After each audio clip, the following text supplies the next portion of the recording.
Oi, eu sou a Flávia. Eu sou a Isabela. E você caiu no Angu de Grilo.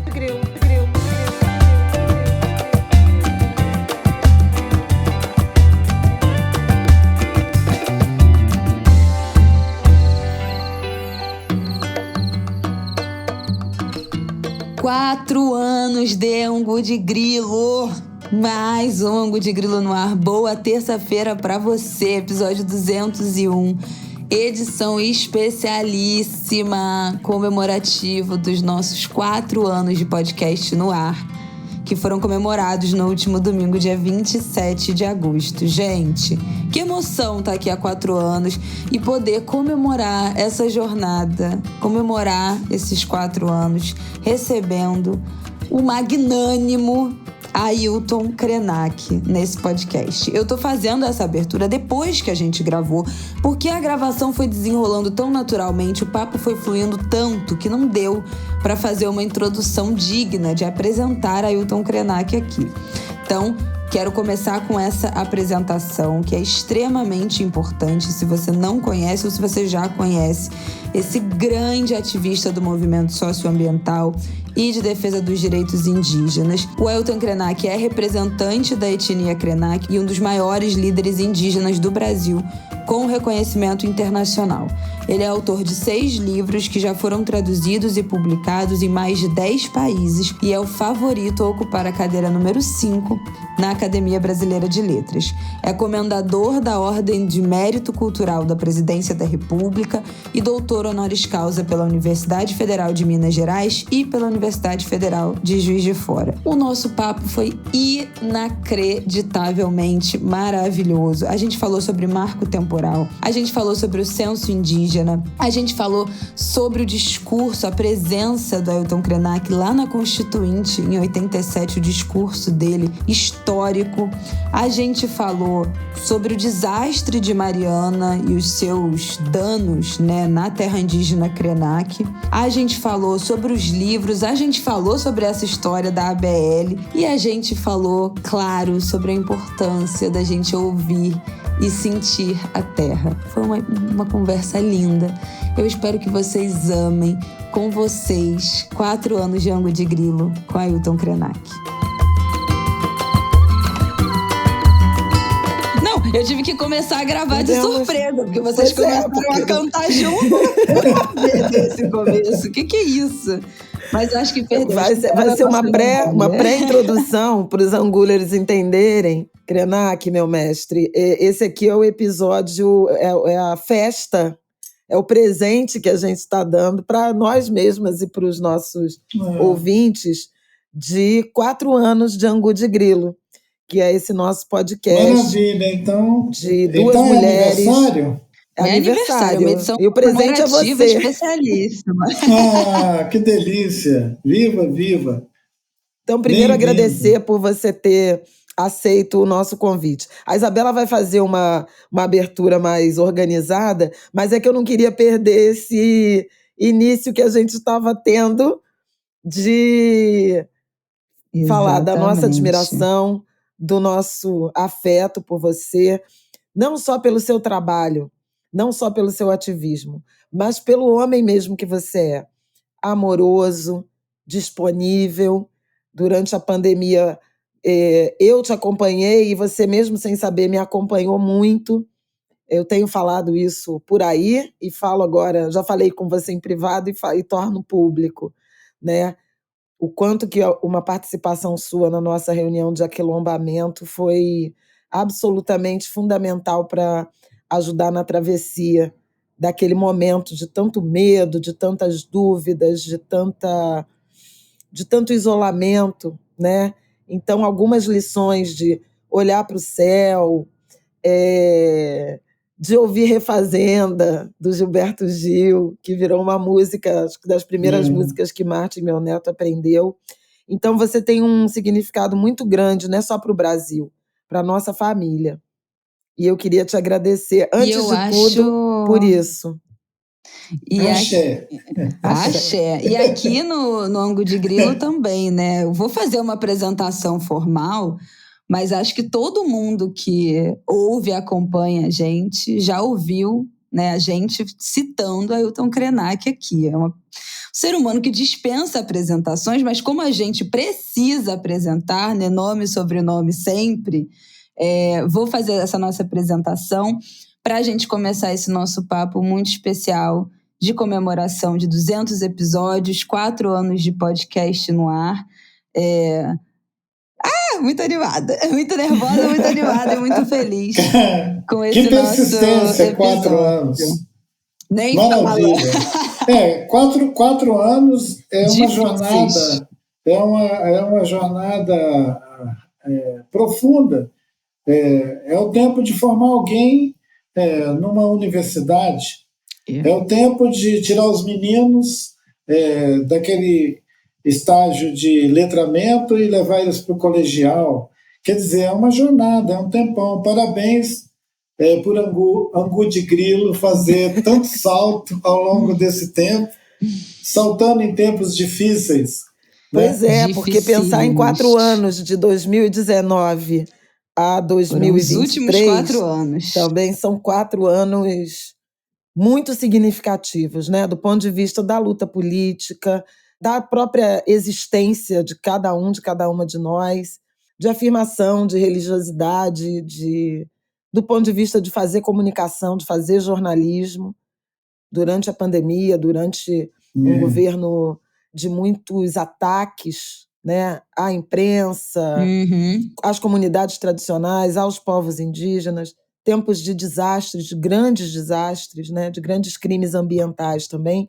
Então, é uma produção artesanal, né, que eu queria te apresentar também a isso. A Isabela, uma criança que nasce, tudo aconteceu, né, nesses 4 anos também. Ainda teve a gestação da Isabela, o nascimento do Martin, e uma produção artesanal, uma produção jornalística artesanal, em que pese eu ter uma carreira consolidada no mainstream, né, mas o Angu é um projeto muito pessoal, muito familiar, de muita interação, né? Somos mãe e filha, jornalistas, negras. O nome vem de uma expressão que a minha mãe usava, a logo é uma reprodução da letra da minha mãe. Então, tudo, você está aqui porque tem tudo a ver com você, com a sua obra, com a sua devoção, seu respeito à ancestralidade. Angu de Grilo é um produto da ancestralidade. Maravilha. Sabe? Sempre, e que bom, Isabela, essa acolhida de uma geração que é da idade também das minhas filhas, né? A Maíra tem 43 anos e ela já me deu as netinhas, eu tenho uma turma de netinhos, tem 5. E tem um menino, eu tenho um neto de 19 anos. Olha. Quer dizer, eu estou ficando um avô já com companheirismo. Já um avô experiente. Se você pode chamar seu neto para ir caçar com você, você já está premiada, né? Você não vai caçar sozinho, né? Se aparecer muitos leões, a gente não vai correr sozinho. Cada um corre para um lado. Então, assim, evocar a ancestralidade em cantigas, em contos, em alguma rotina doméstica, é mesmo o sentido de suspender o céu, né? Durante aquele período que a Flávia mencionou, que a gente passou aquele isolamento duro, uma incógnita, a gente não sabia para onde se a gente ia sair, nem para onde ia sair. Lembrar o melão de São Caetano crescendo na cerca do quintal, ao mesmo tempo que evocava um mundo de vida doméstica, possível, onde a sociabilidade ainda era sonhada, para a travessia de um mundo que está ficando cada vez mais duro e com pouca oferta de fantasia, no sentido humano, né? No sentido de ampliar nossa subjetividade, ser capaz de ver essa vegetação que é chamada de ordinária, que cresce nas beiras das estradas, que produz umas folhinhas azedinhas que pode substituir qualquer verdura cultivada e que são gostosas, como a azedinha, e E as laranjas da beira do caminho. Quer dizer, é uma convocação a experimentar a terra como nossa proximidade. A gente não está longe da terra. Nós estamos com uma disposição de ficar perto da terra. Eu ainda estou comovido com um encontro que eu tive com uma turma do campo da educação e terminei dizendo que nós precisamos aprender com a terra. A gente tem que aprender com a terra, nós temos que tomar a terra como mestra, né? Para a gente aprender coisas diferentes dessas que nós, os humanos, já batemos cabeça bastante e estamos vendo uma limitação ampla na perspectiva dos humanos, né? A gente precisa ouvir outros seres que não sejam só os humanos. Tomara que uma hora dessa angu de grilo chame um sabiá, um passarinho, uma tartaruga, né? Sabiá, laranjeira e abacateiro já apareceram aqui no Angu, viu? Abacateiro, acataremos seu ato, isso mesmo. E sim, Flávia. Não, nós também somos do mato, como o pato Por e o favor, leão. é que eu estava lembrando que eu falei com uma audiência numa escola que, sobre essa coisa da educação, que nós podíamos, por um tempo, nos ouvir a terra. Era dar um tempo nessa nossa fúria de encontrar uma pedagogia produzida por nós mesmos e aceitar aquela que a terra nos oferta há tanto tempo e a gente está sempre correndo em torno de outros interesses, né? E a situação é que no auditório tinha companheiros sem terra. E quando eu falei essa coisa de educação pela terra, foi uma verdadeira celebração. Nossa. E foi muito oportuno, porque as pessoas estão precisando, né? Em cada momento a gente está precisando de uma palavra que dispara na gente esse afeto e essa disposição para a vida que não seja medrosa. Porque nós estamos o tempo inteiro sendo sabotados para viver com medo. Aquele último período de governo que a gente passou aqui, que eu nem gosto de ficar recorrendo a ele, a gente só tem que recorrer a ele para fazer justiça no sentido dos abusos que nós fomos submetidos, né? Obrigados a suportar, submetidos. Então, assim, o esquecimento, nesse caso, é uma péssima via, né? Nós não podemos esquecer as recorrentes violências que são praticadas contra o nosso povo e depois passar o pano e seguir, tipo, mas a gente é um povo muito, nós somos tolerantes e tal. A realidade é que nós estamos sendo obrigados a recorrer à memória como recurso também de defesa.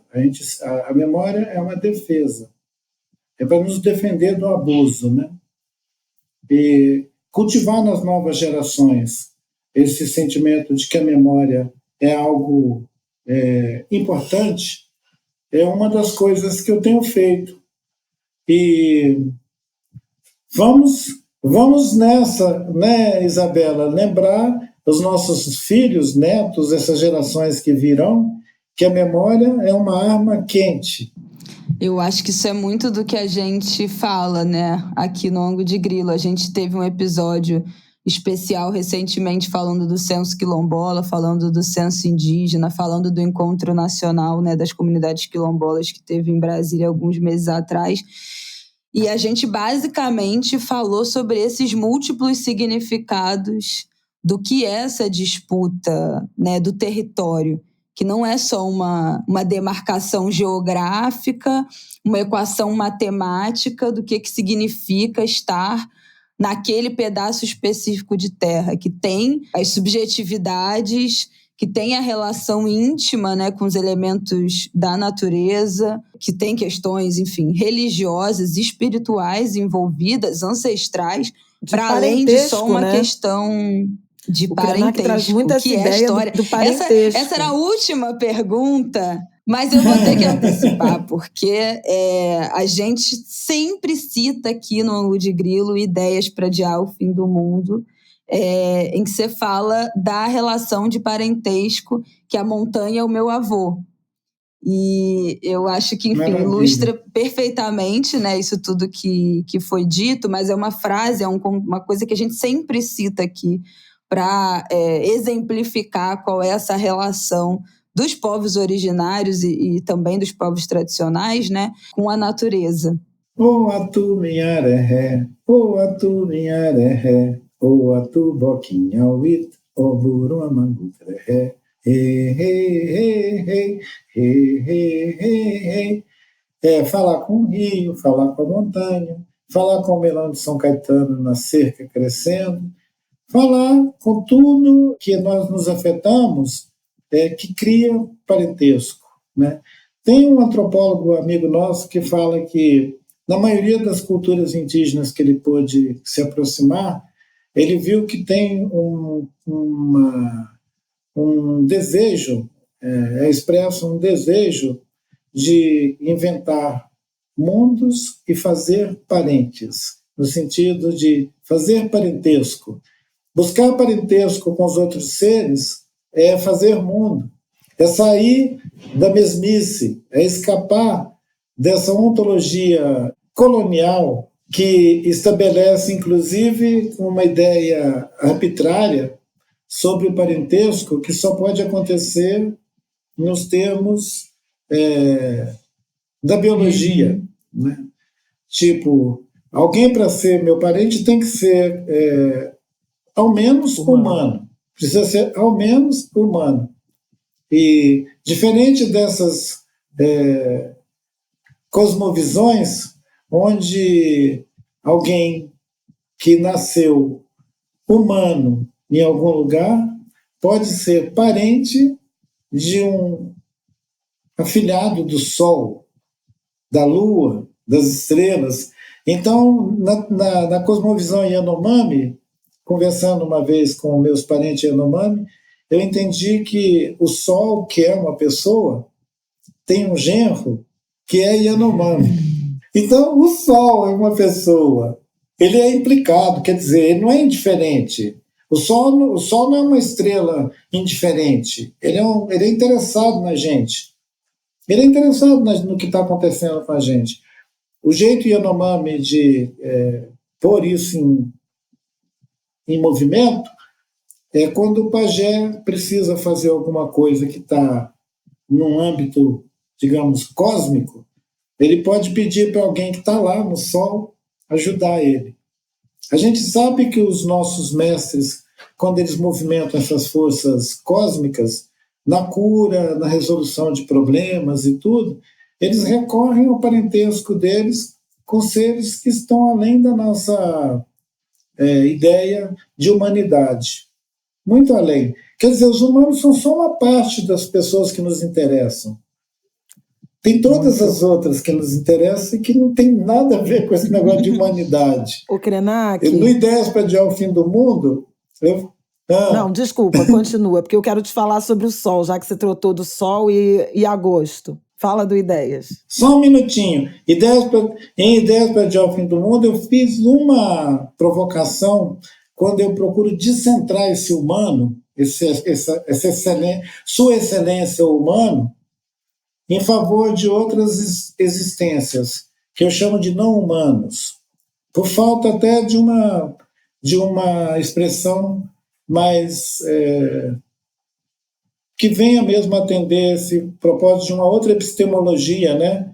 Onde a ideia de humano ele não fica só nesse domínio da narrativa ocidental, branca, porque o Ocidente ele moldou esse mundo que a gente está atravessando. E o tempo inteiro ele sinalizou com suas marcas pesadonas, e uma delas é essa ideia da humanidade. Então, em Ideias para Adiar o Fim do Mundo, eu desloco essa ideia de humanidade e eu tenho me sentido muito recompensado pelo fato de gente de fora do nosso contexto, gente que está O livro foi traduzido na Turquia, no Japão, e as pessoas estão interessadas nessa conversa. Quer dizer, tem muitos não-humanos abertos a uma comunicação dessa. Eu fico feliz. Isso é interessante, porque a origem do Ideias é uma fala em Portugal, não é isso? é um discurso seu em Portugal, e isso tem um significado. Essa travessia atlântica, né, no país do colonizador que produziu o genocídio indígena, né, do lado de cá do Atlântico, no Brasil e nos demais territórios, e essa semente, né, ou essa palavra ter florescido lá naquele território e está alcançando outros territórios, né, afora. Você pensa nisso de uma forma intencional? Você tinha esse projeto de ir a Portugal, falar tudo que você falou Não. e escrever esse livro e ver esse livro virando essa... Eu não vou falar Bíblia, porque vai remeter, mas essa palavra de referência, esse pensamento de referência para um novo modo de vida. Eu acho que é isso, né? É disso que você está falando, né? Você planejou isso? Obrigado, Flávia, de fazer essa revelação tão solar. Você queria falar do sol e falou do sol de novo. Não, eu queria... Eu nunca imaginei sequer ir a Lisboa, Portugal. Eu nem imaginava que eu iria. E quando você fez agora essa evocação, eu fiquei imaginando uma épica, uma jornada de um guerreiro que vai até o portão do inimigo sem saber quanta gente tem lá dentro. E por pura fé faz essa viagem.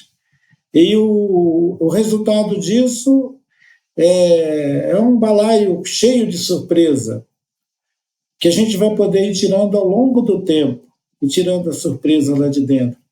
Então, assim, acaba sendo uma jornada mítica mesmo. É diferente de um projeto, é diferente de uma ideia estruturada sobre si e sobre o mundo, né? Eu costumo brincar com os meus amigos dizendo que aquela viagem podia ter dado tudo errado. Os portugueses podiam ter ficado bravos comigo, podiam ter me atacado, podiam ter me cancelado, porque eu literalmente fiz piada de português na casa deles. Então, assim, eles podiam ter me cancelado. Não, você é incancelável, isso não é possível. Gente, não é, Isabel. Não. Mas nós todos somos. Mas todos somos. Imagina, você chega pela primeira vez em Portugal e faz uma piada de português. Então, assim, eles foram muito generosos em rir pra caramba. E é muito curioso, porque a gente podia estar tendo um confronto, né? Podia ser alguém que foi lá reclamar deles, um assalto à mão armada ao território dos meus ancestrais. Aí, a hora que eu estou conversando com eles, vai se desenvolvendo uma empatia, uma curiosidade sobre o outro, e eu fui tão bem recebido pelos meus colegas escritores, daí a pouco sai aquele livro do Walter Hugo Mãe, onde ele dedica, na página de introduzir os textos do livro dele, antes da apresentação, tem uma dedicatória, que eu não sabia, assim como eu não sabia o que ia acontecer com a minha ida lá. Aí ele disse que algumas pessoas de Portugal perguntaram, mas por que você não dedicou esse livro, sei lá, ao Chico Buarque? Aí ele pegou e falou assim, porque dedicar esse livro ao Chico Buarque não tem sentido nenhum, tem sentido dedicar ele para alguém que é daquela terra. É isso. Então, assim, o Walter Hugo Mãe me surpreendeu. E o título do livro dele é As Doenças do Brasil. É impressionante como uma pessoa estrangeira consegue olhar essa nossa complexidade racial, sociológica e tudo, e de formação, e fazer uma leitura tão eloquente como essa que o Walter Hugo Mãe faz da formação do Brasil, da colonização do Brasil, e como que ele denuncia o período imediatamente de ocupação aqui, de colonização do nosso continente, como é que foi uma guerra brutal, arrastando gente de tudo quanto é lugar do mundo, e tirando da África o maior contingente de pessoas humanas vindo de fora até o século XVIII, virando o século XIX.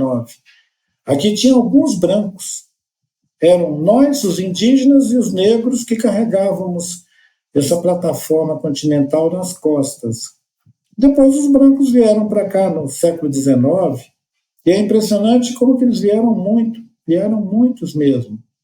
E o último censo, já que a gente comentou o censo, ele deu um pouquinho de alívio para essa gente indígena que estava em vias de extinção, que agora são 1.600.000, Pois é. 700. Qual é a importância? Isso era uma coisa que a gente tinha anotado para também perguntar. A gente defende muito o censo aqui, nós somos panfletárias da importância do censo, mas eu acho que é importante ouvir qual é a importância de ter esses dados do censo, né? Essa contagem, entender essa distribuição da população indígena no território, as demandas. Qual é o impacto disso mesmo, assim, na promoção de política pública direcionada e o quanto essa defasagem aí, que acabou, né, 10 anos a cada censo, acabou não sendo em 2020, acabou não sendo em 2021, foi feito em 2022, saindo os resultados agora 3 anos de atraso, né, pelo menos 2 anos de atraso desses resultados. Qual o impacto dessa defasagem de dados e a não realização do censo nessas políticas públicas direcionadas e a importância, inclusive, para as próprias lideranças, os próprios líderes ativistas indígenas terem essa materialidade da população e da distribuição da população? Isabela, no tempo, olhando no tempo, nos últimos 40, 50 anos, foram se desvelando a importância disso para os povos indígenas. Até a Constituinte de 87, 88, a contagem das pessoas indígenas ela era feita por uma agência do Estado, a FUNAI, e aqueles dados que apareciam no censo, eles não eram tomados da fonte, eles eram tomados de uma outra agência pública. A agência pública contava os povos indígenas, quer dizer, não tem coisa mais colonial do que isso. Eu sempre lá, quando jovem, falava, a FUNAI é uma agência colonial. O pessoal falava, não, ela é para assistir os indígenas. Não, ela não é para assistir os indígenas.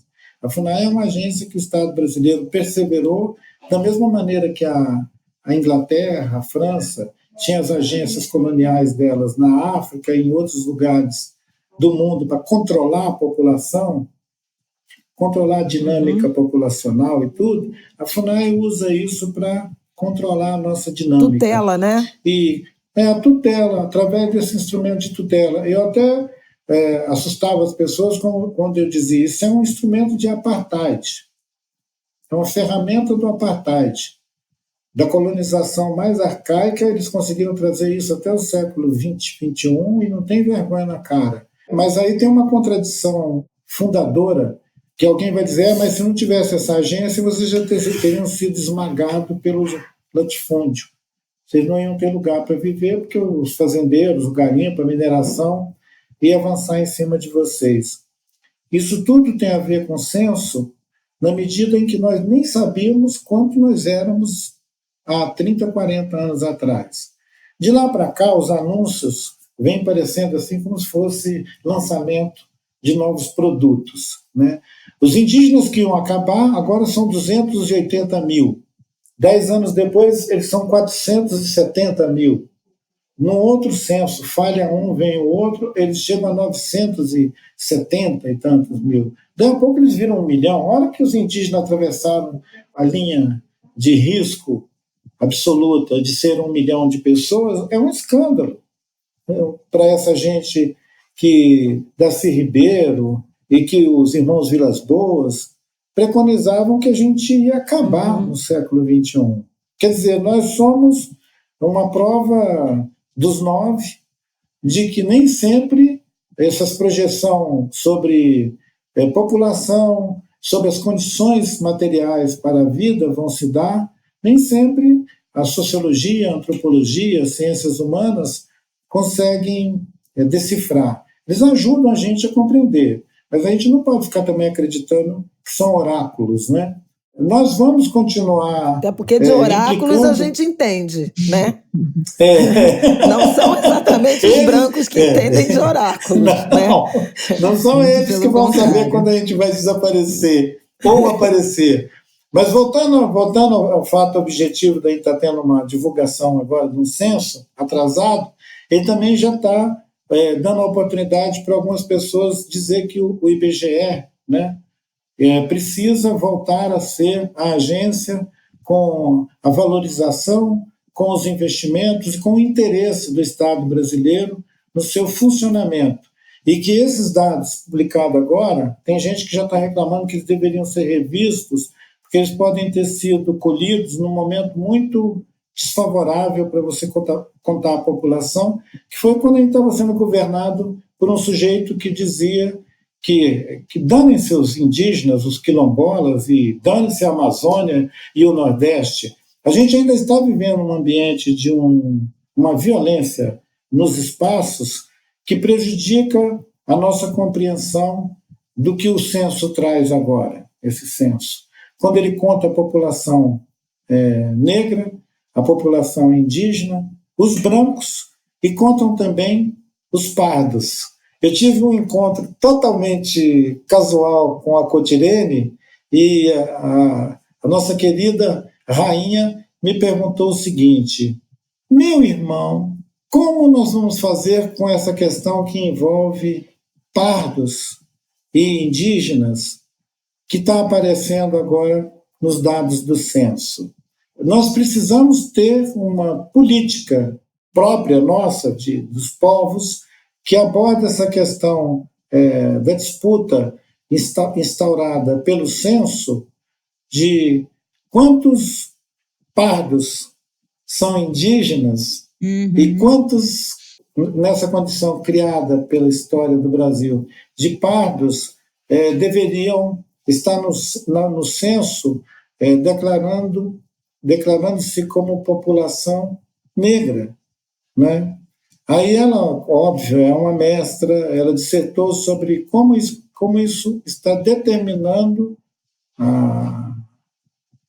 o avanço das políticas públicas, como isso determina, como isso aparelha a sociedade para reivindicar, por exemplo, um posto de saúde no lugar mais remoto do país, que se não tiver população lá, e dependendo do quanto você conta dessa população, vai definir a destinação orçamentária, a aprovação de leis, de normas, de regulação. Eu acabei respondendo para a nossa querida Carla Cotirene que, quando eu olho essa perspectiva das lutas por afirmação do povo indígena, do povo negro, aqui no nosso contexto brasileiro, eu já transcendi aquela avaliação de como isso se relaciona com o orçamento, com a governança, e estou olhando isso numa perspectiva muito além. E que nessa perspectiva que eu olho, o fato de alguém se declarar negro, indígena ou pardo, na minha perspectiva, ela não se afeta. Eu acho maravilhoso que esses indicadores cresçam, e não relaciono eles com política pública. Eu não relaciono, mas a Carla relaciona porque é o trabalho dela. Ela dedicou-se, ela é dedicada a essa luta, esse enfrentamento com a política pública, seja no plano local, regional, seja na política do governo brasileiro, como no caso das cotas, por exemplo, que é determinante o tipo de investimento, de orçamento que o Estado vai dispor para ampliar as ofertas da educação para indígenas e negros. E a Carla acha que essa espécie de disputa que ocorre entre quem vai contabilizar a recente declaração de pessoas que são historicamente declarados pardos, reivindicando identidade indígena.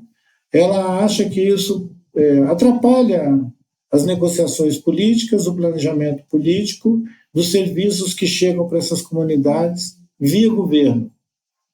É que eu acho que eu tenho uma dificuldade muito grande de me associar com o mesmo esforço das chamadas políticas públicas.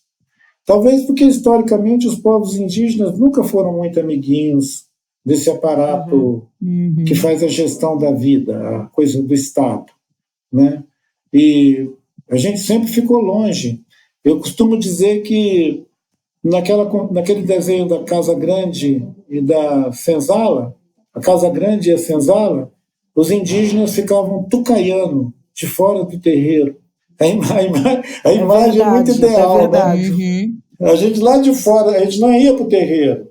Estava rolando tudo no terreiro. O engenho está lá, as congadas estão lá, a festa está lá, as políticas de contenção, né, da população estavam ali, naquele ambiente, mas os indígenas estavam escondidos no mato, tucaiano.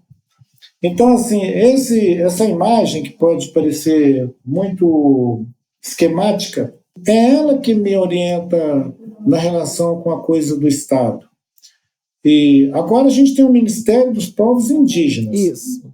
Então eu acho e uma que FUNAI sob comando de uma indígena também. Então eu creio que deixa de ser um assunto para uma discussão de pensadores e passa a ser um assunto para ser uma discussão dos agentes que estão dentro do Estado representando esse contingente indígena. Não sou eu que tenho que sair a público argumentando com relação ao censo. Eu acho que isso é um trabalho para a equipe que está junto com a ministra dos Povos Indígenas, tomando conhecimento e dando conta desse complexo que é política do Estado, governança, que eles possam se pronunciar sobre isso. Eu quero pensar os nossos povos numa perspectiva para além do censo, né? Quer dizer, o censo não me cabe se eu fosse fazer uma declaração dessas agressivas. Mas eu entendo isso que você diz, mas não ter essa métrica, né, essa medida, ela afeta profundamente diagnósticos e decisões de políticas públicas, porque a sociedade ainda se organizou de uma forma escriturada, em planilhas. Então tem que saber o quantos. Exatamente. Né? E esse tema do pardo... Eu concordo, Flávia. Porque tem muita complexidade nisso, porque também é uma forma de agregar e de dar escala às políticas.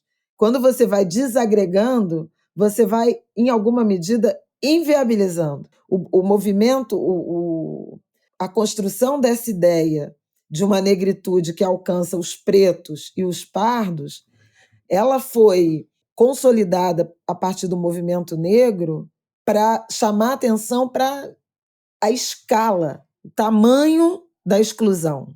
Porque o pardo era um meio do caminho que não ia ser nada, né? O vanguardismo dessa questão, ela é negra. A vanguarda social que puxou esse assunto é negra. Os indígenas acompanham ela. Assim como aquela coisa de ficar de fora do terreiro tucaiano, tucaiam. E com uma confiança de que o desenvolvimento dessa agenda vai nos favorecer também. Agora, sabe uma coisa? Nunca foi introjetado no cotidiano das nossas aldeias um censo, uma contagem da população. Será que isso acontece com o povo preto? Será que todo mundo que é preto concorda com uma contagem de gente? No meio do povo indígena, essa contagem de gente tem várias conotações.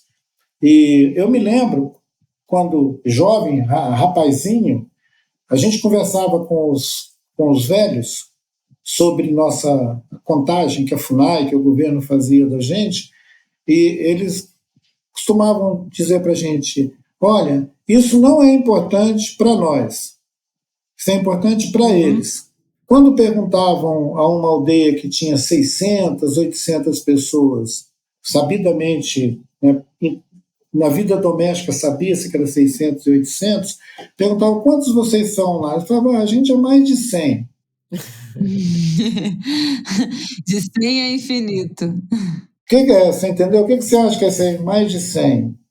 E havia uma compreensão o seguinte, nós estamos numa guerra, nós estamos sendo vigiados e caçados. Nós não vamos dizer quantos nós somos. É melhor que o inimigo não saiba. Perfeito. E para mim e para a Flávia talvez seja mais fácil do que para a Isabela entender o que significa isso. Vamos imaginar que o governo do Rio de Janeiro soubesse quantas pessoas mesmo, o número de pessoas que vivem nas favelas.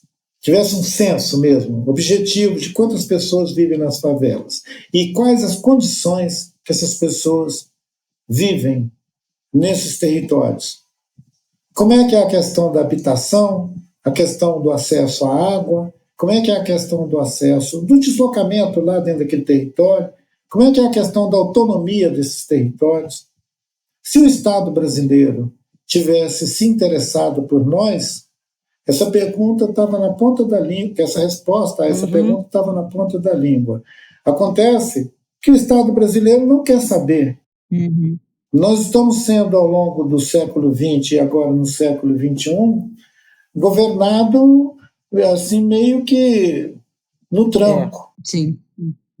A gente só sabe quantos de nós estão nas cadeias quando a gente mesmo vai atrás. Quando os nossos jovens intelectuais que andam fazendo sociologias por aí entram nesse território e vão contar as diferentes camadas de ocorrência que tem ali. É lá que você vai saber quantos lares são governados só por mulheres, né? Porque até outro dia, para o Estado brasileiro, esses lugares são lugares que reproduzem a sociedade brasileira ipsis literis. Quer dizer, lá tem pai, mãe, filho e neto. Essa bobagem toda, eles carregam isso desde o século XX e não entendem que nesses territórios tem outra configuração. E quando querem fazer saneamento básico nos nossos territórios, o que eles estão pensando é como a gente enquadra melhor essa gente. Então, tem alguns dados estatísticos que o IBGE colhe, que eles são mais do interesse de controlar as nossas vidas do que de atender a qualquer demanda nossa. As políticas públicas estão no campo das demandas. Isso. É natural que a gente defenda essas políticas. É natural, é a nossa demanda. Mas o Estado não está mesmo buscando essas informações para dar resposta às demandas. Ele pega essas informações para fortalecer seus instrumentos de controle e de discriminação. O Estado está careca de saber que ele mata crianças negras de graça e que não precisa fazer isso, e que as nossas escolas e que os espaços de convivência nos nossos territórios podiam ser melhorados com facilidade, atendendo a demandas nossas, que são legítimas, sem nenhuma bronca, mas ele continua botando a polícia para fazer isso. Eu ia citar o exemplo da instituição policial mesmo, porque, veja, e é na abordagem objetiva que você está mencionando, né, da política de segurança pública, ou da necropolítica de segurança pública, mas veja que recentemente, desculpa, vou ter que voltar a lembrar do governo anterior, mas a gente se deparou com a trama de dimensionamento da proporção de votos do Lula em cidades nordestinas, né, com mais de 75% de votação, da quantidade de eleitores, do efetivo da Polícia Rodoviária Federal para uma operação de tentativa de impedir o deslocamento dessa população, desse número, já que você falou, desse número de eleitores às sessões eleitorais para fazer valer seu direito democrático. Então, instrumento, né, ferramenta objetiva na direção do controle, da interdição, da exclusão, da interferência. Isso foi objetivo, e justamente nesse governo que nem queria saber quantos somos, quantos pretos, quantas mulheres, quantos...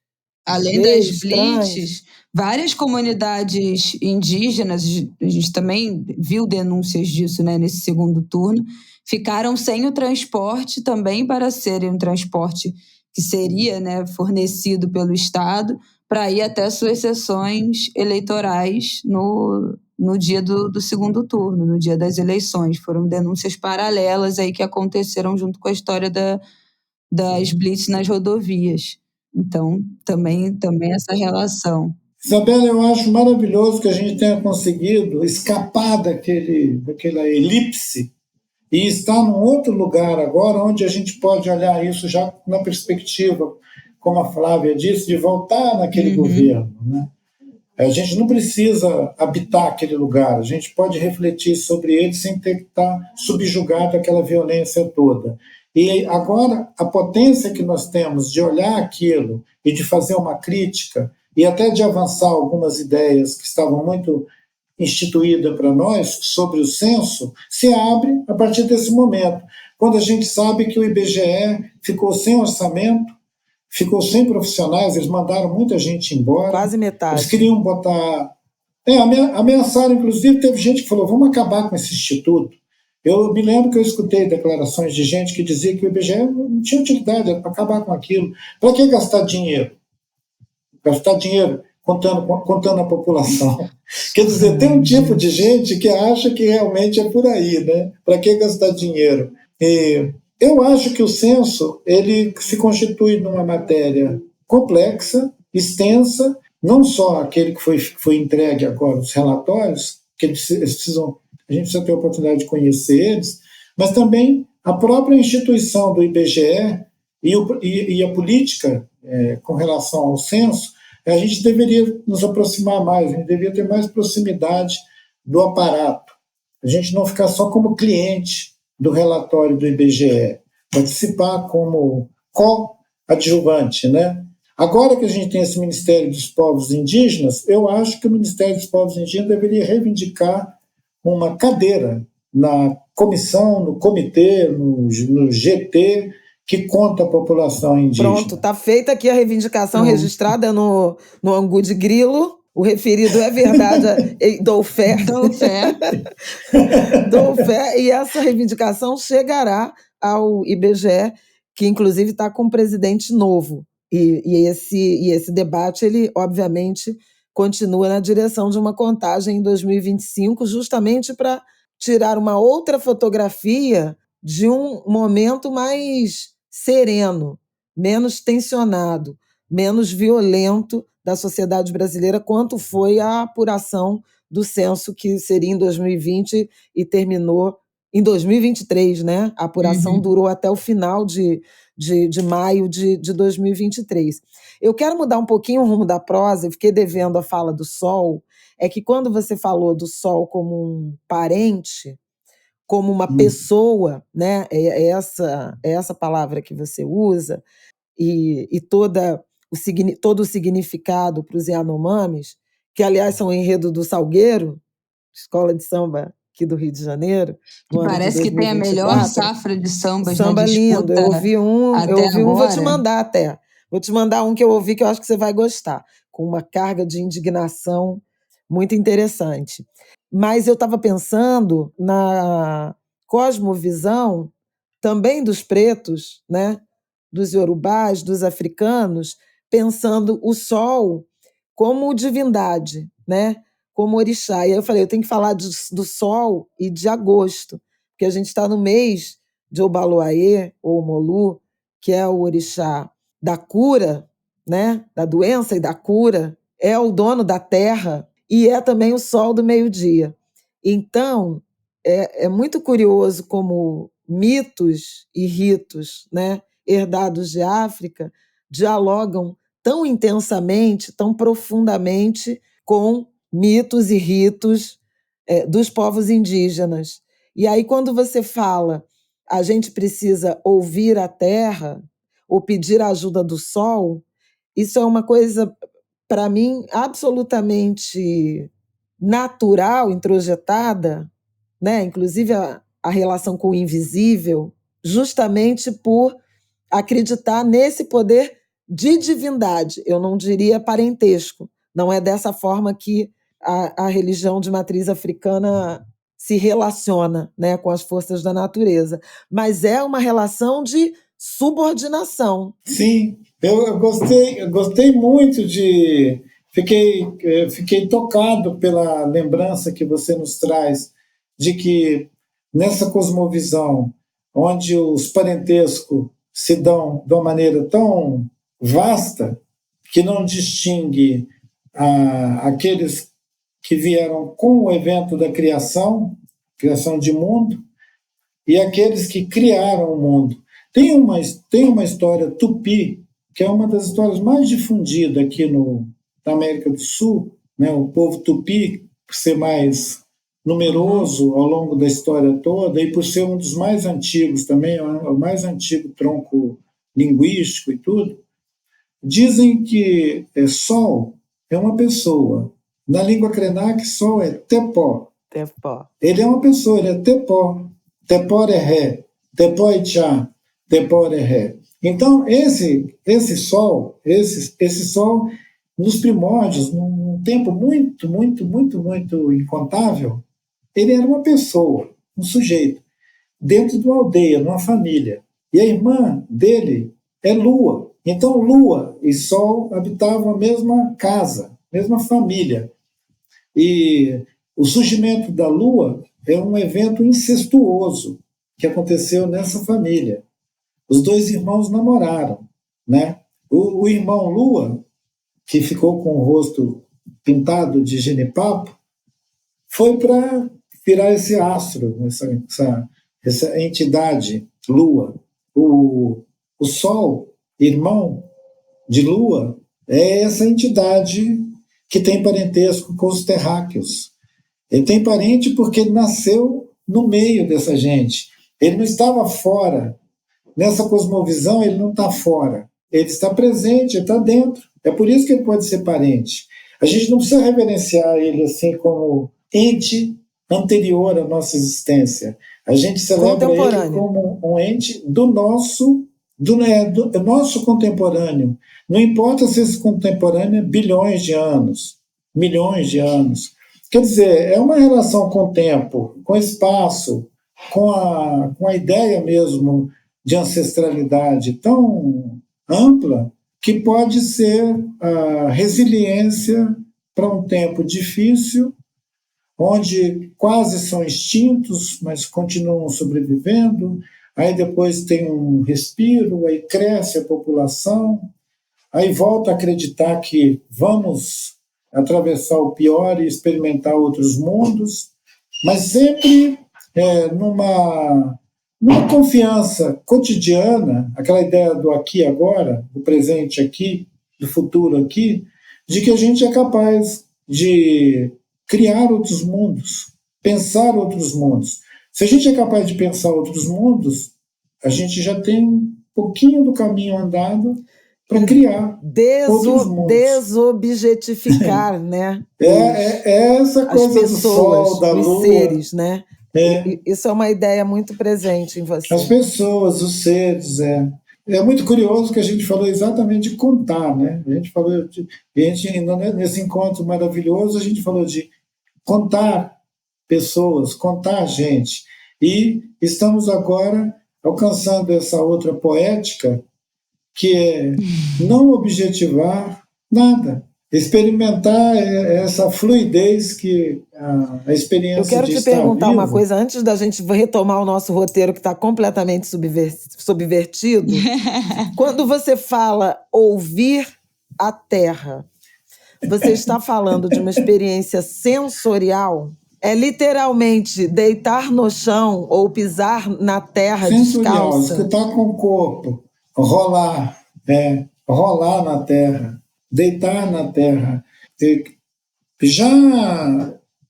Já promovi uma vez uma conversa com meninada, com criançada, e eu propus para as crianças e para os pais, facilitadores, que eles tivessem pelo menos uma bacia d'água para eles ficarem dentro, um monte de folha para eles botar o pé ou sentar em cima, um quintal para eles poderem rolar, para que a gente tivesse uma conversa nesse âmbito de escutar a terra.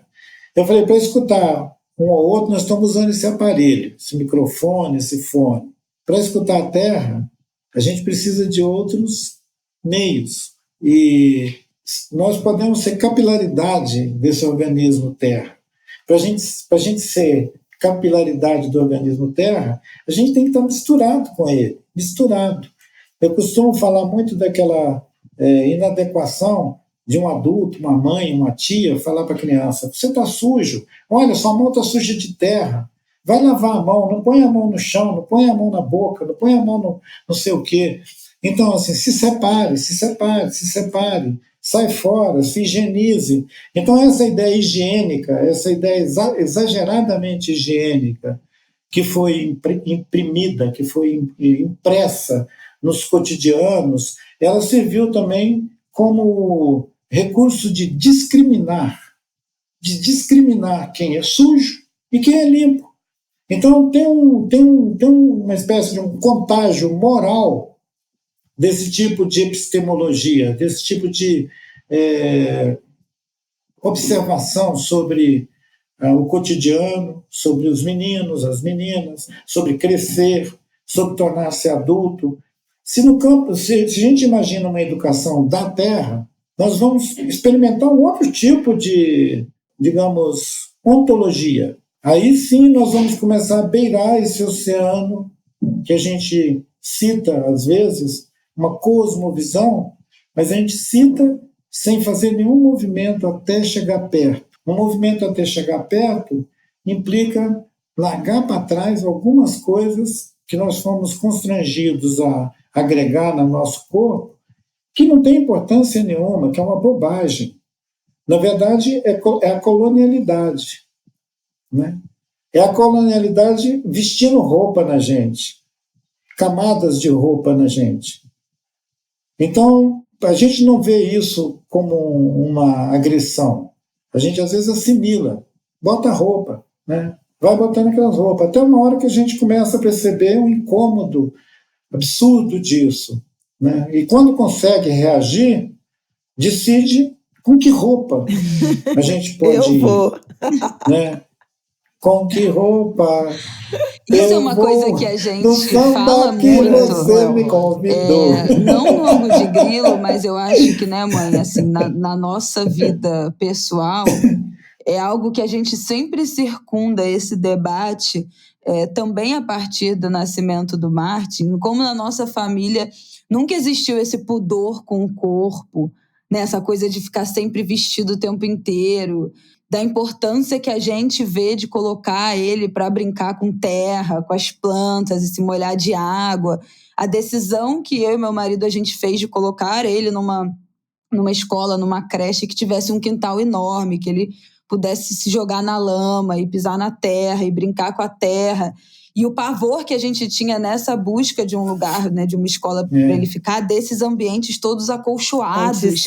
Antissépticos, né? Que as escolas são um quarto branco, parece aquele quarto branco do Big Brother, todo acolchoado, as paredes todas acolchoadas, tudo muito extremamente limpo, tudo de vinil, né, para limpar com mais facilidade.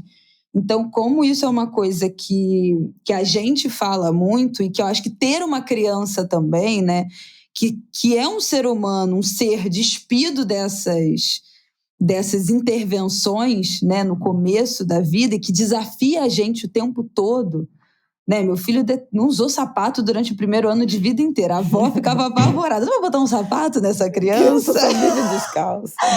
E eu falava, ele não precisa de sapato, ele não anda, por que eu vou botar um sapato nele?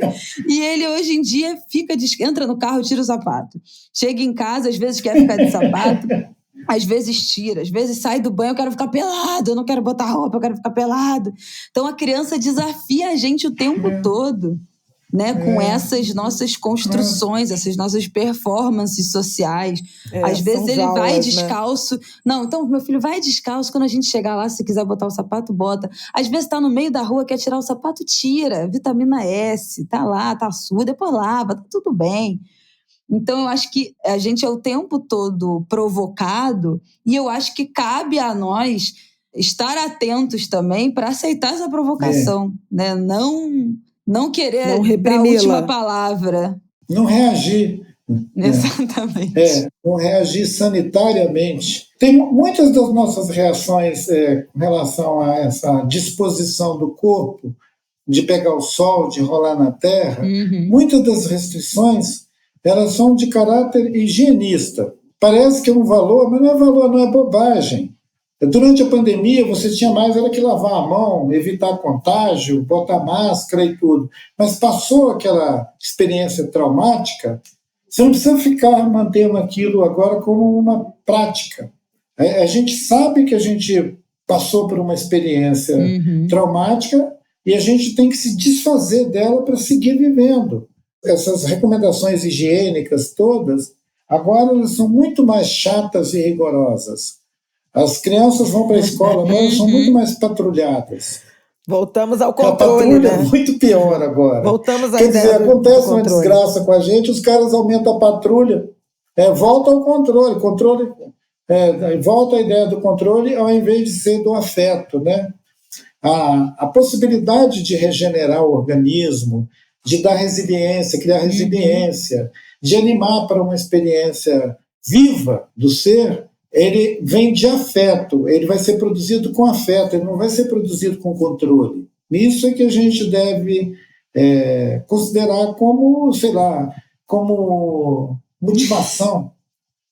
Aquelas coisas que a gente prega na cozinha. Frases, né? tipo assim, motivacionais. Não vigiar de bobeira. Motivação, não vigiar de bobeira. Podia ser uma...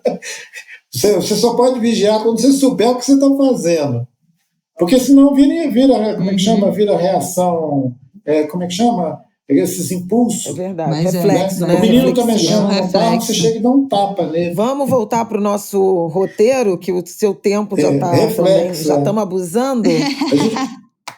Não, eu queria te perguntar, não podemos deixar de falar, e você até já tangenciou esse tema, da violência homicida contra nossos povos originários, nossos povos tradicionais. E o episódio mais recente foi o de Mãe Bernadette, no quilombo Pitanga das Palmeiras. Uma idosa, uma anciã, uma líder religiosa também, não apenas comunitária, que buscava justiça para o próprio território, sim, através da titulação, buscava justiça pelo assassinato do filho dela, sim, o líder que a antecedeu, e que acabou assassinada com mais de uma dezena de tiros, assim como o filho, 3 semanas depois de se encontrar com a presidente do Supremo Tribunal Federal e denunciar ameaças de que vinha sofrendo e todas as camadas de violência a que sua comunidade e as comunidades quilombolas da Bahia, em particular, vinham sofrendo. É um crime político? Ele é um crime político na medida em que ele se dá num contexto social em que a violência promovida pelo Estado, vocalizada por agentes públicos, declarada por altas patentes das polícias e do judiciário, essa sociedade justiceira que a gente tem que confrontar, ela diz que a nossa luta, a luta indígena, a luta do povo quilombola nos seus territórios, afronta a livre iniciativa dos fazendeiros, dos donos de terra e também do próprio aparato estatal. Quando abriram Belo Monte, quando decidiram que iam fazer Belo Monte, as pessoas foram atropeladas, alguns foram assassinados, muitos corpos foram jogados nas beiras daquele rio, a marcha do progresso continua, as pessoas passam sobre esses corpos como se fosse alguma coisa natural ou naturalizante. A violência contra as lideranças já instou alguns pesquisadores a criar uma categoria que eles chamam de defensores. As agências de defesa da vida, dos direitos humanos, a própria Anistia, conhecem uma categoria de sujeitos que são defensores. Aí um amigo nosso, um jornalista e professor da Universidade Federal da Bahia, publicou alguns trabalhos sobre defensores assassinados. Quer dizer, eram pessoas que assumiram o papel de liderança nas suas comunidades, seja no quilombo ou numa terra indígena, e que alguns meses ou anos depois de estar nessa batalha, eles são marcados localmente como inimigos. Eles são marcados localmente como inimigos, são hostilizados pelo comércio, pelos agentes administrativos municipal, na saúde, na educação, são discriminados, até que eles são isolados. Feito uma imagem que um biólogo uma vez mostrou, das manadas de alce, que atravessa uma certa região do Canadá, na época do ano fugindo, e os caçadores vão para aquele lugar caçar a manada de alce. E um dos caçadores dizia: eu não me preocupo com esses que passam correndo, eu vigio aqueles que vêm machucados no final da manada. Então, esses defensores são essas pessoas machucadas pela luta cotidiana de proteger a vida do seu povo, dos seus irmãos, e que os inimigos estão sempre vigilantes, esperando que ele seja o último da manada. Essa coisa de abater as pessoas, se ela é política, no sentido de ser um assassinato político, ele é um assassinato político dentro de um rol grande de violência e assassinatos que não discrimina uma pessoa, um corpo, mas ele discrimina uma experiência social que afronta a lógica de um Estado liberal, entendeu? Que quer que todo mundo possa avançar para cima de territórios, arrancando ouro, como estão fazendo na terra Yanomami. Imagina o risco cotidiano que as lideranças Yanomami correm, e alguns de vez em quando desaparecem, né? Eu não vou trazer aqui o nome dessa mulher indígena que também foi desaparecida lá no território Yanomami recentemente, mas nós estamos convencidos que a família da liderança do Davi Copenau Yanomami estava sendo vigiada de perto, e quando teve a oportunidade, houve um sequestro e morte de uma mulher indígena Yanomami, que só foi achado o corpo dela 40 dias depois, jogado numa beira de rio. Então, assim, eu não estou querendo naturalizar de jeito nenhum o fato de que toda hora a gente escuta ou recebe um corpo morto na mão, mas dizer que o Estado brasileiro não consegue promover a segurança das pessoas, não consegue promover a segurança das pessoas que estão enfrentando a adversidade e lutando por direitos humanos. A gente sabe disso. É uma tragédia. A cada vez que mata um de nós, a gente fica tão aviltado que a gente esperneia, grita, traz o nome, põe uma faixa, faz uma placa da rua com o nome da Marielle, né, ergue um busto, faz alguma coisa, porque é a nossa maneira de reagir à necropolítica instituída pelo Estado brasileiro. Então, diante da pergunta, foi um assassinato político? Eu vou te dizer que todo assassinato é político, porque geralmente o corpo não é branco. É verdade. Posso puxar a próxima, Flávia? Pode. Eu acho que e dentro quando dessa... você diz o seu... Fala. Desculpa, só que quando você fala do assassinato, a gente falou de corpos humanos, né? Mas os assassinatos são múltiplos e igualmente políticos. Rios, né? Florestas, já vou ter que mudar minha pergunta, oceanos. O Rio Xingu, lá com Belo Monte, o Rio Doce, com a mineração da Vale, os nossos córregos, os mananciais, os bosques, os lugares onde nós podemos nos refugiar para a vida, né? Porque tem diferentes refúgios.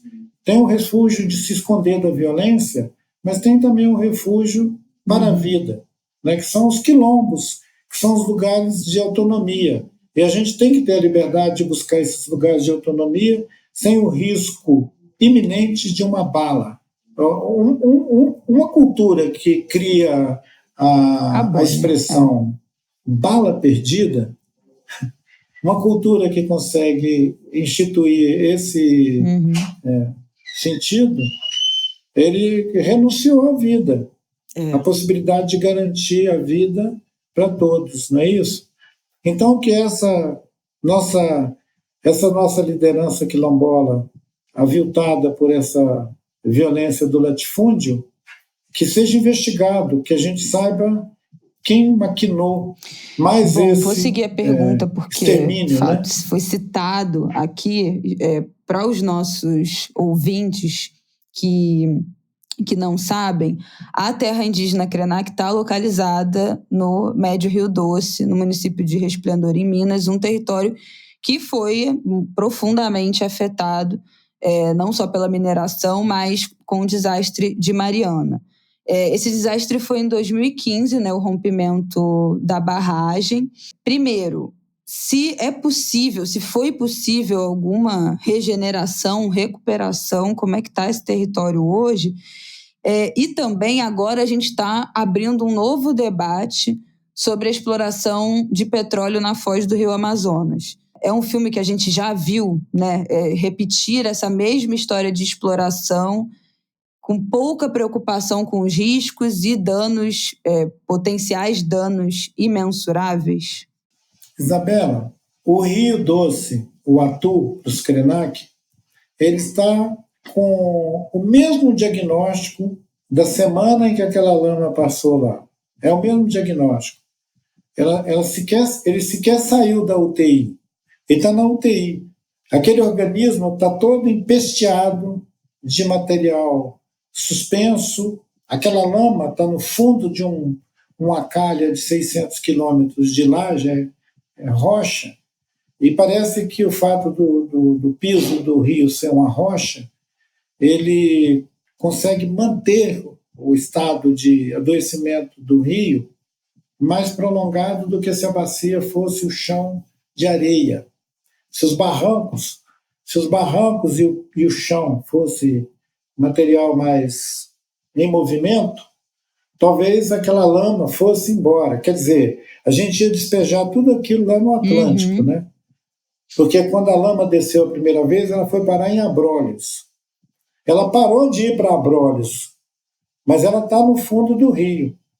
Ela está na laje, ela está na calha do rio. As famílias, muita gente teve que sair da beira do rio, as atividades produtivas foram todas gravemente afetadas, a Vale e as outras mineradoras começaram a criar um monte de políticas de acomodação, promessas, algumas propinas. O comércio e os municípios daquela região afetada foram, de certa maneira, encaixados no sistema da economia do desastre, porque agora tem muita gente vendendo material de construção, tem muita gente vendendo coisas que não eram interesse daquela comunidade. Por isso que numa das minhas falas públicas eu disse que nós estamos vivendo uma economia do desastre. Primeiro você cria uma desgraça, e depois você põe um comércio ativo atuando naquele território arrasado. 8 caminhão-pipa percorrem a aldeia Krenak todo dia, trazendo água lá da divisa do Espírito Santo, porque não tem uma bacia hidrográfica vizinha. Estão importando água, né? Num vizinho estado para abastecer a gente. Nós estamos importando água. A gente, quando fica ouvindo falar guerra da água, a gente pensa que vai ser um evento típico desses que a gente conheceu como guerra. A guerra da água é isso. São as concessões para você pegar água numa bacia hidrográfica, contrabandear ela para outra, comercializar. O fato de ter 8 caminhão-pipas só numa localidade, abastecendo ela com água que vem para ser tratada e distribuída ali, mostra que o Rio Doce ainda vai ficar muito tempo neutralizado do cotidiano das pessoas. A propaganda, toda essa história de que eles estão investindo, dizem que já investiu mais de R$1 bilhão na restauração do Rio. É bem provável que tenham gastado até mais do que isso, mas eles não restauraram nada. O rio está doente, né? Os Krenak se referem ao Atu como o nosso avô em coma. Né? E quem está em coma não melhorou. Eu não conheço ninguém que melhorou e você fica com ele em coma. Né? Ele não tem peixe, ele não tem micro-organismos, ele não está produzindo vida. Né? Ele não tem as condições, as margens do rio demoraria talvez mais uns 10 anos para compor uma vegetação. 10 anos para ter uma vegetação ciliar, que permite uma água correr dentro de uma bacia. Ele foi predado, ele foi todo arrebentado. Em muitos lugares, a margem do rio é a mesma lama da mineração, que chegou lá há 8 anos, 7 anos, ela está lá, é o barrão. Se você plantar uma abóbora, se você plantar um pé de mamão, a possibilidade do seu pé de mamão e da sua abóbora produzir frutos doentes é muito grande. Na verdade, eu já disse, a 10 quilômetros da margem desse rio não tinha que estar morando mais ninguém. Nenhuma atividade. Deixar ele se recuperar. Já que ele está em coma, deixa ele se recuperar. Como é que você vai recuperar alguém em coma o tempo inteiro atacando resíduos, jogando lixo na bacia do rio, a atividade extrativista em cima dele ocorrendo da maneira mais irresponsável? Vocês devem ter sabido que as mineradoras foram obrigadas a criar um programa de assistência às famílias. Eu soube que tem 200 mil famílias, 200 mil pessoas cadastradas como direito à assistência, feita pela Renova, pela Vale do Rio Doce, por essas corporações BHP, Billington e a Samarco. A novidade nesse conto de terror é que uma corte britânica admitiu a nossa ação, uma ação coletiva, que responsabiliza as 3 empresas pelo crime. A Samarco, a Vale do Rio Doce e a BHP, elas são réus. Ela está na condição de réu, numa corte britânica, que, nas várias tentativas de apresentar a ação, dizia que essa ação não podia ser apreciada lá, porque o evento aconteceu na periferia do mundo. Tipo assim, não, esse evento aconteceu lá na borda do mundo, não me traga isso aqui, não. Eles tentaram se eximir de tudo, mas teve um evento interessante, que às vezes a gente faz uma crítica a esse colonialismo brutal, mas às vezes ele tem brecha.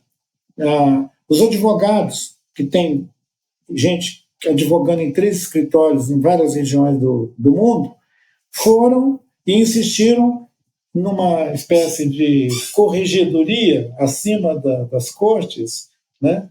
Recorreu a uma instância superior e reclamou que aquela corte analisasse de novo o caso. E 2 anos depois analisaram de novo, e esse ano foi recente, foi agora no mês, se eu não me engano, foi no mês de maio ou junho, que uma corte, um lorde, que são os juízes deles, admitiu a ação. E olha, gente, aquela corte admitir essa ação significa um golpe, só isso significa um golpe muito grande para as corporações. Desafiadas, né? As corporações não costumam ser abordadas. Elas são soberanas. Elas passam em cima de governos.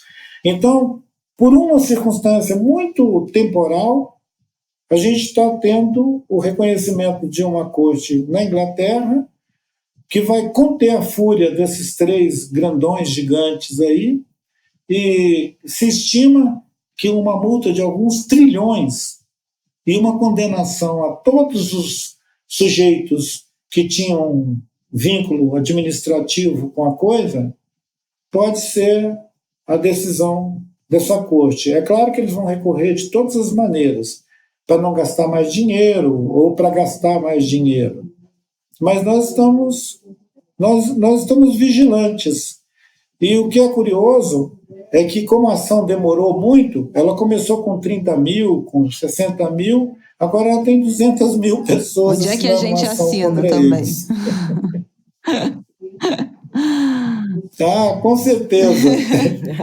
Provavelmente a gente vai descobrir uma outra ação para vocês assinar, porque tem violência contra os rios para todo lado, contra nossas comunidades. Estamos terminando já, viu? Te prometo que a gente já está entrando.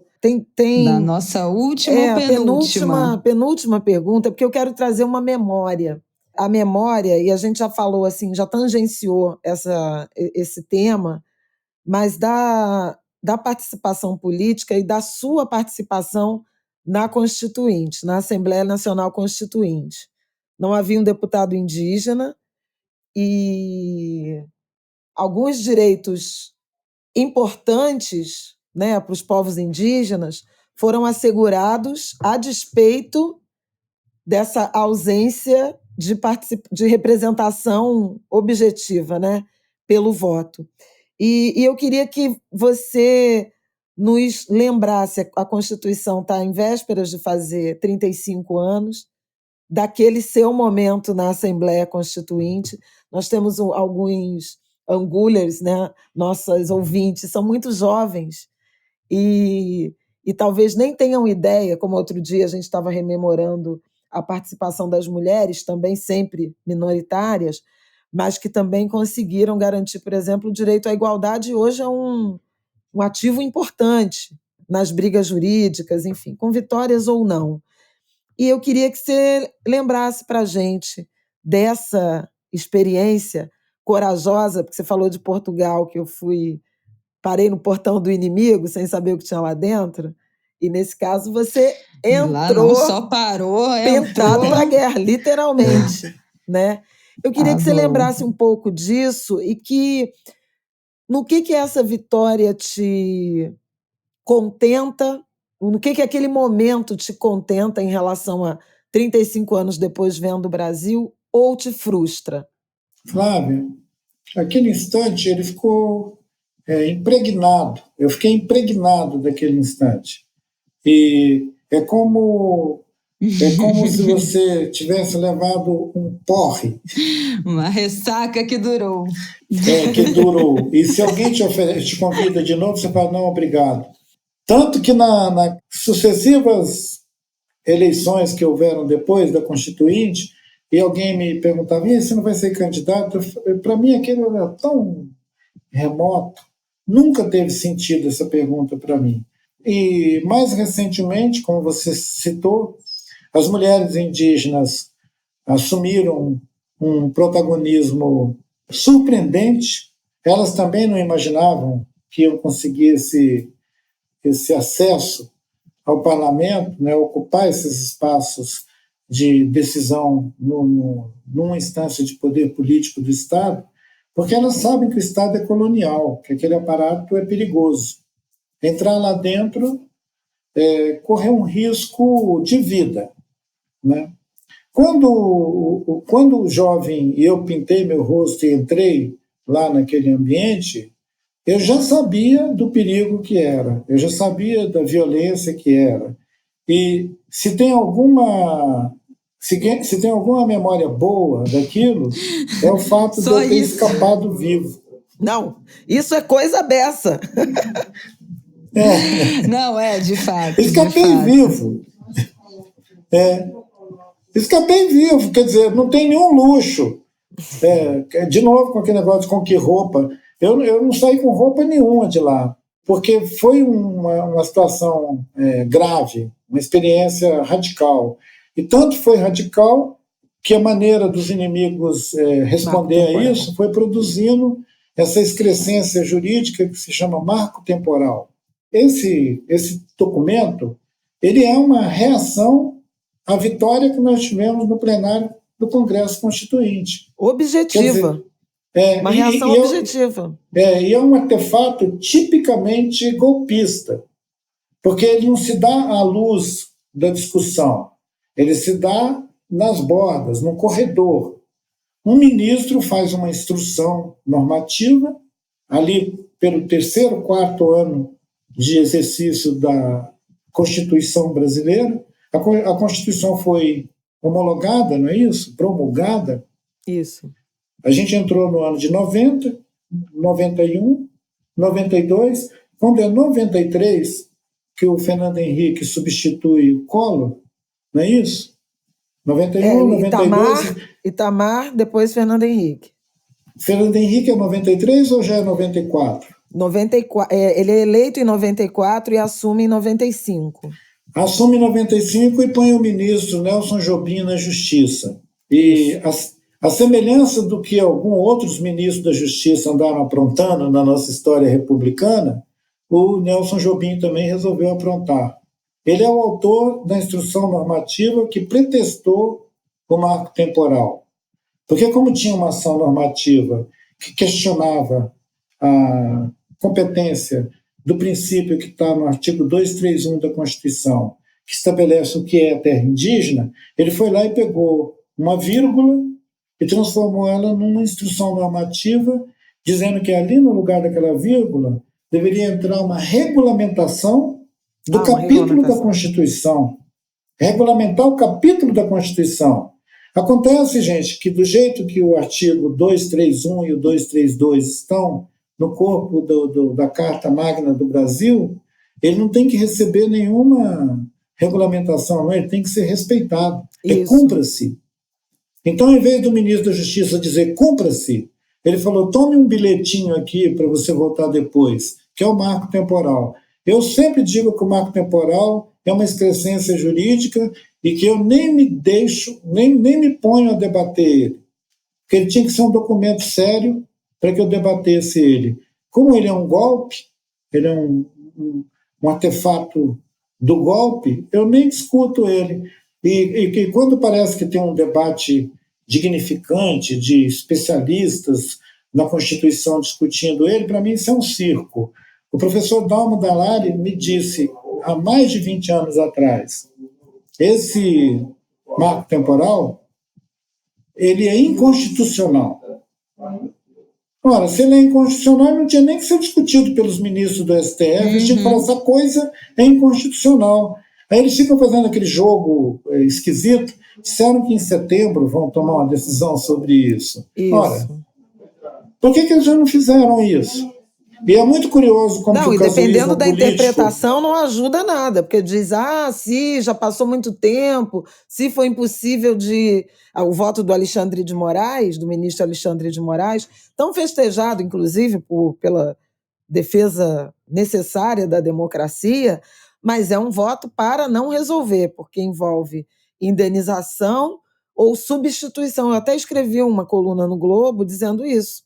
É como dizer para Ayrton Krenak, troca de avô, vou te dar um outro avô. Isso não é. Peraí, o ator não tá legal, vai para aquele outro rio ali, vai para o Pinheiros, para o Tietê. Então, assim, eu entendi a malandragem do voto, só que quando a gente, na política, né, Flávia, nessa política dos partidos, do centrão, das negociações, eu não duvido que o voto do Alexandre de Moraes seja realista e que esteja dizendo o seguinte, tá bom, dá dinheiro para esses latifundiários sair da terra dos índios. Só que isso é suborno. Né? Não, tipo não assim, eu tô com a faca... Né? Você tá com a faca no pescoço do outro, né? E fala, dá uma grana aí, senão eu não solto. É literalmente isso. É esse tipo de política miserável que está sendo proposto para a gente escapar de uma instrução normativa que nunca vou esquecer de pendurar ela no pescoço do Nelson Jobim. Bom, nossa última pergunta, está mais do que dito, nossa última pergunta para a gente fechar essa nossa conversa maravilhosa, já histórica no ângulo de grego. A gente nem terminou de gravar, mas já é histórica. Polêmica essa conversa. Mas a gente é polêmica, tá tudo certo. Que é a candidatura para a ABL, né? A candidatura foi anunciada, sua candidatura para a ABL para a cadeira 5, e queria saber sobre isso, por que fazer parte dessa casa, qual a importância de estar nessa casa, de se tornar um imortal da Academia Brasileira de Letras. A gente falou tanto aqui desses símbolos, né? Desses símbolos coloniais, desses símbolos embranquecidos. Por que querer estar na ABL? Na verdade... Eu não vou perder a piada. Antes de você responder, eu não vou perder a piada. Porque com que roupa é fardão, com fios de ouro. A roupa é essa. Você não me congela não, hein? Veja bem, eu estava em casa, na aldeia Krenak. Não se esqueçam que tinha uma coisa de Dia dos Pais. E eu saí daqui desse lugar onde eu estou no mês de agosto resolvendo coisas práticas, fui lá para a aldeia. Estou lá na aldeia no domingo, aí tem a segunda e a terça era feriado aqui em Belo Horizonte. Um feriado aqui, acho que é Nossa Senhora da Boa Viagem. Aí eu volto de casa sem ver celular, sem ver noticiário, sem assistir a Flávia, estou voltando para cá. Aí alguém fala comigo, estão procurando você porque o Lauro Jardim disse que você é o candidato favorito. É o candidato favorito da ABL. Eu, na verdade, fiquei pensando, nossa, que coisa sem graça, candidato favorito, né? Eu nem atinei que aquele anúncio já era a minha candidatura. Aí, quando eu cheguei e fui conversar com as pessoas, eles me disseram, olha, amanhã, dia 15, 16 e tal, vai ter uma cerimônia na Academia Brasileira de Letras, onde é feita a despedida, vão se despedir do José Murilo, um historiador. José Murilo de Carvalho. José Murilo de Carvalho, um historiador muito querido, que tinha múltiplas relações com toda a questão da literatura, da história, da cultura. Um historiador, um pesquisador e um amigo de muita gente. Quer dizer, uma pessoa muito queridona.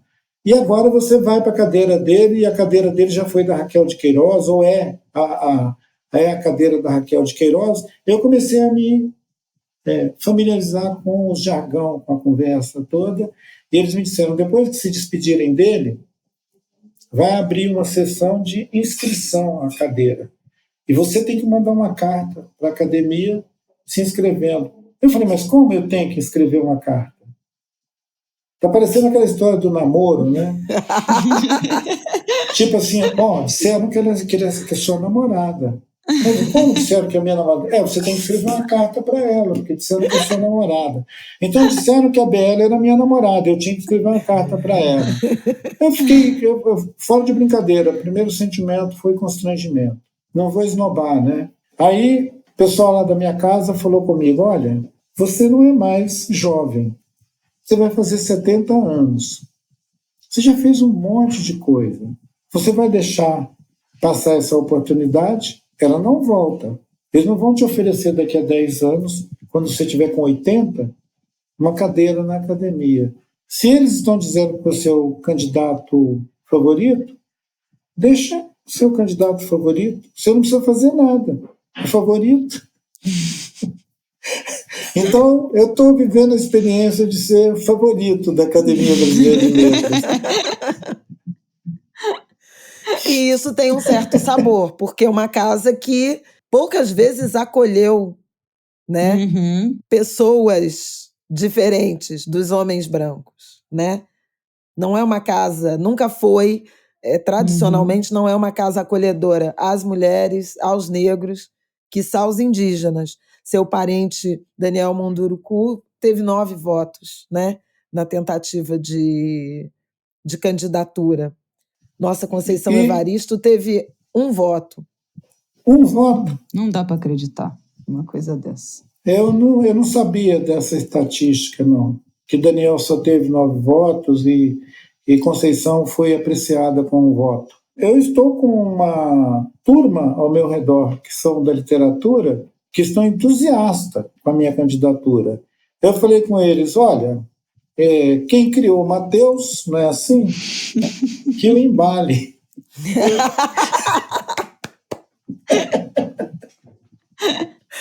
O filho é teu, né? Vocês que lutem. O filho é teu. Depois a gente vai ver esse negócio de fardão. Aliás, meu número é pequeno, entendeu? Não há fardão para mim no Não Brasil. há fardão. Quando eu vou comprar jeans... sob medida. Quando eu vou comprar uma calça jeans... Isso não tá na arara, não. Isso não tá na arara de loja, não. Eles fabricam a coisa? Claro. Eu vou perguntar para o Gilberto Gil se ele levou o dele para casa ou se ficou lá. Porque, na verdade, gente, o que você faz fora daquele ritual na academia? O que você faz com aquele fardão depois? Não, ele é utilizado nas sessões de posse. Só nas sessões de outros imortais. E acho, sinceramente, que tem uma que essa ocupação, essa sua chegada se concretizando, tem um papel. Outro dia, a Heloísa Buarque... Mas não no sentido histórico, de você se tornar imortal. Esse papel, para mim, ele não existe. O que existe... da academia ter você. É da presença indígena poder estar lá. Assim como ela foi vedada durante tanto tempo. A primeira mulher que entrou na academia foi Raquel de Queiroz. Isso. Foi em 77 ou é 78? Foi nos anos 70. Confirma aqui. Então, parece que foi em 78. A primeira, foi ontem. Hã? Então, parece que foi ontem, né? O que a academia estava fazendo? Aquele monte de homem lá, nunca nenhuma mulher não podia entrar lá. Então, 77, não é nem a questão de ser indígena ou de ser preto. A questão é que aquela academia é tipo homo total. É homo sapiens. Então, assim, brancos. Homo no sentido homo. Então, assim, brancos. Eu acho que quando eles deixaram criar a cadeira de Raquel de Queiroz, eles abriram uma exceção, Raquel de Queiroz. Aí agora mais 4 senhoras, desde então, chegaram lá, não é isso? Já são, acho que são 10, eu acho que a Heloísa foi a 11ª. Vamos aqui. Não, ao longo da história. Na história. Sim. Em 40... Nesse momento... Em 40 assentos, 5 são de mulheres. Isso. Quer dizer, mas em 40 assentos ao longo de toda a história, 10 mulheres ou 11. Como o Supremo Tribunal Federal teve 3 mulheres. A Heloísa é a 10ª, então nem a 11ª. Como o Supremo Tribunal Federal, em 130 e tantos anos de Supremo, só 3 mulheres foram ministras, 3 mulheres brancas. É para a gente ver como é que o patriarcado, além de ser bruto, ele é retardado. É triste, viu? Mas gente, viva a alegria, que é a prova dos 9. Viva a alegria. Canta de novo o hino da independência, porque a gente perdeu esse momento no início. Mas eu não quando consigo. A gente falava do eu não afeto, consigo lembrar mais. Do afeto. Mas você ele falou, você cantou. Recebe o afeto que se encerra em nosso mas aquela espontaneidade, ela foi... Não gravou, né? Não gravou, perdeu. E ela foi seguida depois de algumas análises sobre esse corpo social nosso, que, para cantar sobre os afetos que se encerra, ela precisa de um pouco de frescor, ela precisa de um pouco de disposição. Depois de uma conversa dessa, em que a gente denunciou genocídios, assassinatos, o máximo que posso fazer é cantar para o nosso Rio, que foi uma das vítimas levada por essa violência ambiental, social, socioambiental, que é a disputa por terras e território no Brasil. Não canta já, não. Você vai dar a última palavra. É que eu quero só explicar, porque a gente não vai editar.